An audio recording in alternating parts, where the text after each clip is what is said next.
Hey, so I've been wanting to do this video for the past few weeks, ever since I saw this on my phone. Snapchat has been eating away at my data, and it really made me start to think about what the worth is of this entertainment that I'm getting. Ever since the stories started automatically playing after each other, I've really just been analyzing the content that is being thrown at my phone, and I'm just watching all of it all the time. So I thought I'd throw out the most ridiculous statistic that is also true, which, like most statistics are really skewed, so here it is. If I was internationally roaming with my data while making snaps and watching snaps, it would cost me $4,838 that month just to use Snapchat. And the fine print at the bottom is $2.05 per megabyte, which is definitely real. I know that's a ridiculous example, but when I am using it to post something or watch something, I want to see it in the best possible way. So as a designer, as an artist, as a human being, here are things that I'm subconsciously thinking about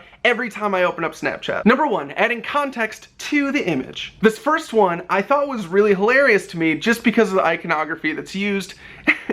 But I looked back on it and I was like, what the heck am I doing? Thankfully, I saved both versions of that snap because here's the next one. All I did was add the geotag in one tiny little thing, and I feel like, kablamo, you really got something that you might smirk at. If context with these geo filters isn't enough for you, you can just take out your magic finger and you could doodle something, and sometimes if it's a character, it's really cool to make them continuous through a few different snaps. Faces on food. That's one that I do every single time, and I suggest everybody tries it because it really flexes your brain on what kind of faces food would have. If someone told me I could only take pictures of food and draw faces on it, and that's the only thing I could do on Snapchat, I would still keep it, and I would do it every time. Okay, I'm gonna briefly touch on typography and composition because this is like a whole nother can of worms. But just know that if you are not using some sort of sans serif type that is really easy to read, and that is what it was designed for, if you're using this wacky, goofy cupcake bullshit, you're letting me into your life in a way that I don't want to see it, because I know that that is how everything is on your phone. All your texts, all the little text under your apps is that type, and that just drives me bananas. And that's like one of the snooty designer things that I've just adopted over years of learning things. But this one's actually super important because before you even take the picture, you're already looking at the composition. You're like, oh, this is where type would be most effective here. This is where the least amount of contrast is that I could place it. And there's just a whole bunch going on in your brain where I feel like you're actually learning something when you're using this app.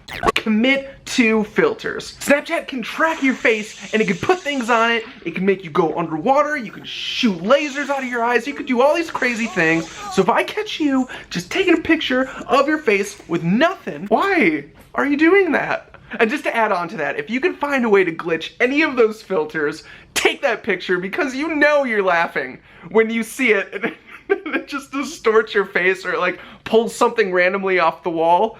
That is such a good moment because it really captures like a genuine expression after it happens. Alright, so I'm not one to complain about things because I think if you can offer a solution, that's what you should do first. So here is just a little solution or maybe insight to my brain as a creative person, and maybe you could take on some of these challenges or just be aware that the people that are watching your Snap story might be analyzing things like this. So if your Snapchat story consists of 2 minutes of your sleeping dog and half an episode of Friends, I can't do it. I can't watch it. I'm sorry. But data is expensive and there's different ways to use it, and also it's time watching these things. So just be conscious of what you're putting out to the world and what you would like to see.